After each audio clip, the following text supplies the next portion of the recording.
आम्ही मुख्य कार्यकारी अधिकारी, शिक्षण अधिकारी, शिक्षण अधिकारी, मुख्य कार्यकारी अधिकारी आणि उपमुख्य कार्यकारी अधिकारी या सर्वांना भेटलो।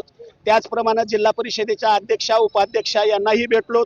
त्याचप्रमाणे लोकप्रतिनिधींना सुद्धा भेटलो।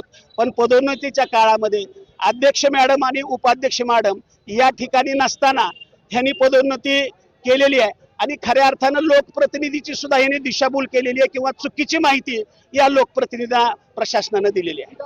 झालेले शिक्षक आहेत त्यांना जुनी पेन्शन योजना लागू करा अशी शासनाने आदेश काढलाय, तरी सुद्धा आम्ही गेल्या 4 वर्षापासून या प्रश्नाशी आता ही आमची मागणी आहे की हे सगळ्या मागण्या आमच्या मान्य झाल्या पाहिजे आणि 3 तारखेला जर ही झालेली नियमबाह्यची निवड आहे ती रद्द झाली पाहिजे आणि जर या शासनानं जिल्हा परिषदनं ह्या पदोन्नत्या रद्द नाही केल्या तर भविष्यामध्ये आम्ही टप्प्याटप्प्यानं एक तर त्याच्यानंतर आम्ही साखळी उपोषण करणार आहोत आणि त्यानंतर आमरण उपोषण करणार आहोत।